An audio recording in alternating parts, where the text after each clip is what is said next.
Bonsoir Henri. Bonsoir Emmanuel. C'est une première dans l'histoire de l'Algérie. L'ancien patron des services secrets, le général Mohamed Medienne, dit Toufik, a adressé une lettre à plusieurs médias algériens pour défendre l'ex-patron de la lutte antiterroriste, le général Hassan, condamné fin novembre à 5 ans de prison.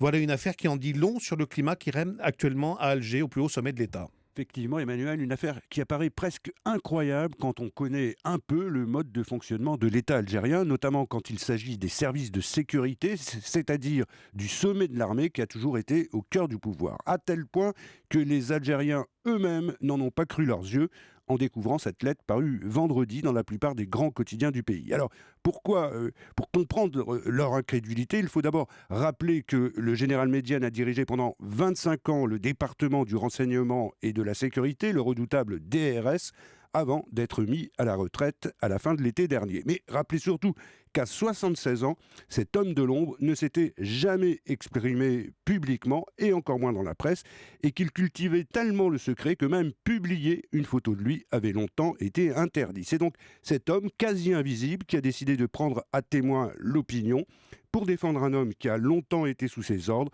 et pour dénoncer une condamnation qu'il estime injuste et déshonorante. Alors qu'y a-t-il précisément dans cette lettre et pourquoi d'abord le général Hassan a-t-il été condamné ? Bien, le général Hassan, de son vrai nom Abdelkader Haït Ourabi, était l'un des hommes clés de la lutte antiterroriste en Algérie et il dirigeait le SCORAT, l'unité d'élite du renseignement. Or, c'est après avoir été placé à la retraite d'office l'an dernier qu'il a été condamné à huis clos par le tribunal militaire d'Oran pour destruction de documents et infraction aux consignes générales. Il semble que cela soit à la suite d'une opération qui demeure encore aujourd'hui assez mystérieuse, mais pas mystérieuse pour tout le monde, et surtout pas pour le général Medienne, qui écrit noir sur blanc que son ancien subordonné a toujours agi dans le respect des normes et en rendant compte au moment opportun. Je l'en ai même félicité, précise le vieux général, qui se dit consterné par le verdict et qui demande une révision du procès aux plus hautes autorités du pays, c'est-à-dire au président Bouteflika lui-même. Henri, il y a un autre enjeu véritable derrière toute cette affaire. À l'évidence,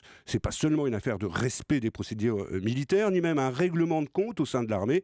Tout indique au contraire que la condamnation du général Hassan est d'abord le dernier épisode d'un formidable bras de fer qui oppose le président Bouteflika et son entourage à une partie de l'armée et des services de sécurité. D'ailleurs, ces derniers mois, plusieurs autres officiers supérieurs ont eux aussi été placés à la retraite d'office ou même jetés en prison sous des motifs divers. Alors, officiellement, tout cela ne viserait qu'à nettoyer les écuries d'Augias de l'armée algérienne, à imposer un rajeunissement des cadres militaires pour faire monter une nouvelle génération d'officiers, notamment dans les services secrets. Mais en réalité, on peut aussi y percevoir la volonté du président Bouteflika et de son clan de reprendre la main sur l'appareil militaire, y compris dans la perspective d'une succession. Comme vous le savez, Emmanuel, la semaine dernière, le président algérien était une nouvelle fois en France pour y recevoir des soins. Et on imagine que ce climat délétère peut avoir des conséquences. Oui, sur le plan intérieur algérien, d'abord, on peut dire que ces luttes de clans paralysent en partie les institutions, ce qui est fort regrettable